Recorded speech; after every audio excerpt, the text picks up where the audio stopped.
what do we do with students or with just people in our lives who won't listen, who won't learn? The Buddha himself had his own limits, and he had a pretty shocking way of describing those limits.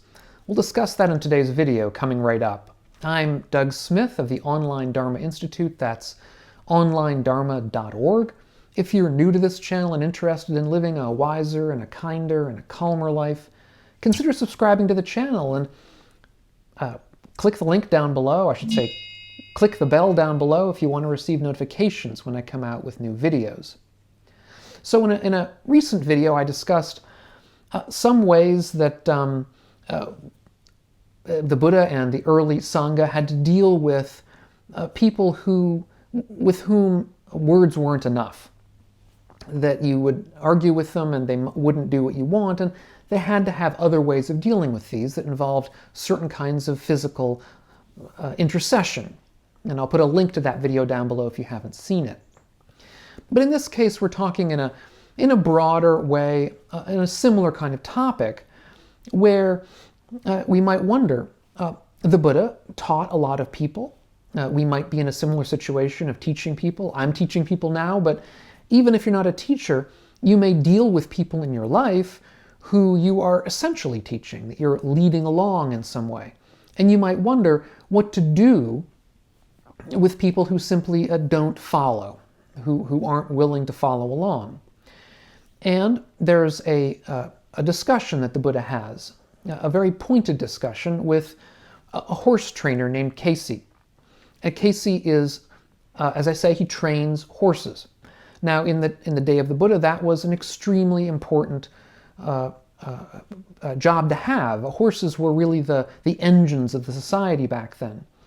And somebody who trained them is somebody who really was like the best machinist or the best automobile builder that we would have nowadays. He's somebody who really gets the society running, if you like. And the Buddha asks Casey how he trains horses. And Casey says, well, I train them sometimes gently, in a gentle fashion, bring them along gently. Sometimes I have to train them harshly. I have to be harsh towards them. And sometimes I train them both, as gentle and as harsh. And that way, I'm able to bring different horses with different temperaments into a state of being trained so that they're apt to be used by whoever needs them, the king or other people in the society. And the Buddha responds to this by saying, what happens if the horse doesn't take to the training? That is, you use all of these different tactics and they don't work, and the horse remains wild. Casey says, in that case, I kill the horse so as not to disgrace my profession. That's what he says. Now, this is perhaps to some of us a rather shocking kind of development or description of what it was like to be a horse trainer back in the day of the Buddha. But the basic idea is that a horse is not going to survive if it doesn't follow the training. Then Casey turns to ask the Buddha how his trainings go with his students. And the Buddha says that he trains his students in the same way. That is to say, that he trains some of his students in a gentle fashion. And the Buddha describes what I mean by a gentle fashion is that I outline the beneficial, the pleasant responses of good behavior. That is to say, if you behave well, if you behave ethically and do these kinds of meditative practices, you will have benefits. You will gain a positive reaction, let's say within this lifetime. You'll gain pleasant states of affairs, pleasant states of mind if you're doing meditation. And on a traditional view, if you die without being awakened or enlightened, then you'll be reborn into a good life, into a better life, into a pleasant life. But the Buddha also says, and other students, other monastics, I'll train in a more harsh way, which is to say to outline the painful results of bad action. So if a particular student of the Buddha is acting out, is not behaving well, then the Buddha will point out to that student that, look, if you're going to keep doing this, you're going to have painful reactions later on in your life. You're not going to get what you want. And if you die in your next life is going to be a worse one. And the Buddha says other students as well, he'll train with both the positive and the negative. Indeed, I would say most of his students he probably would train the third way. That's how the Buddha says he would react. Now, then Casey asks the Buddha, well, but also for you, what would happen if you use these different strategies, but the student doesn't respond to them, that none of these strategies work? And the Buddha says, well, in that case, just as in your case, I would kill him. Now, this is a shocking reaction from the Buddha, and indeed, Casey is shocked. Casey says, "Sir, it's not appropriate for the Buddha to kill living creatures." And of course, the Buddha makes clear at that point that he doesn't literally mean he kills them. This is a metaphor. This is a simile that the Buddha is using. What it means is, when the Buddha says he kills the student, is that the student becomes, we might say, dead to him, dead to the Sangha, dead to the training. That the Buddha is no longer going to interact with the student, no longer going to talk with him, no longer going to instruct him. Basically, the student is going to be banished or expelled from the Sangha in some fashion, because the Buddha cannot spend his time dealing with students like that. The Buddha's time is best spent dealing with students who react well to training, who are amenable to being trained.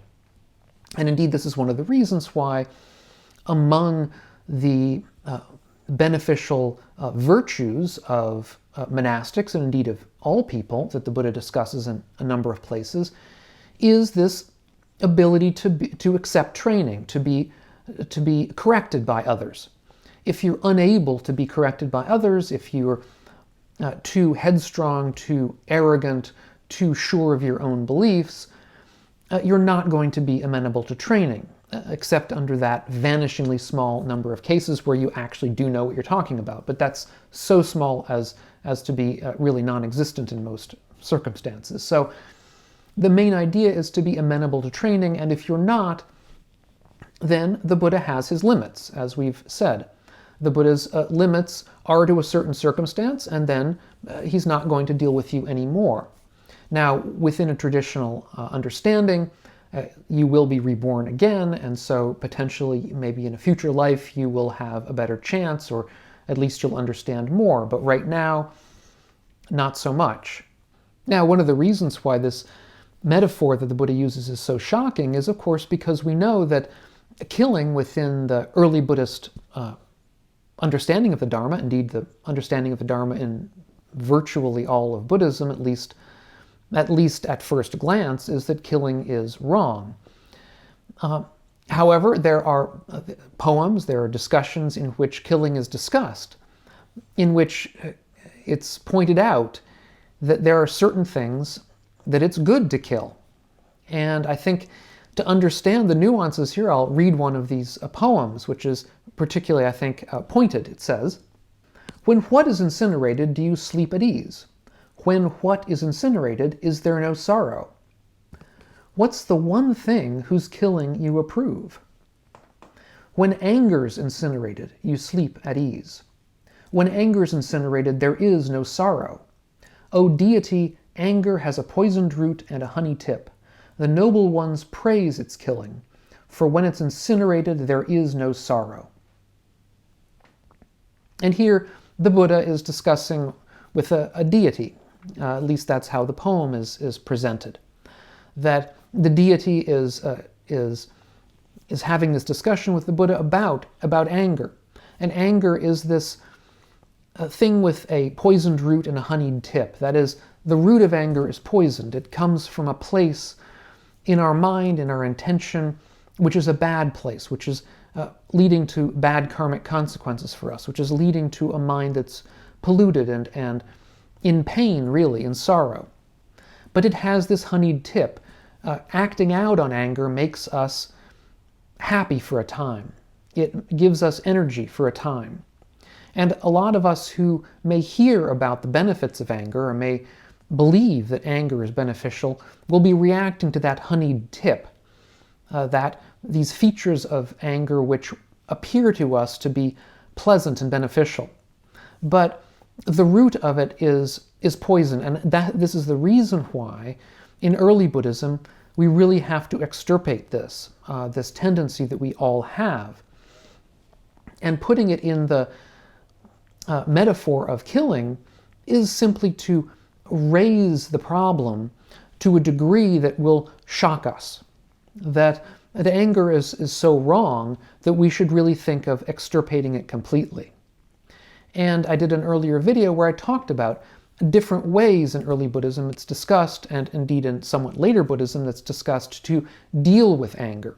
And so I'll put a link up here up on the screen. I would suggest taking a look at it if you want to learn more about how to deal with anger. If you're getting a lot out of these videos, please do take a look at my Patreon page. It's linked down below. Thanks so much to my patrons, I should say, on Patreon. Thank you so much to all of you, and we'll catch you on the next video. And meanwhile, be well.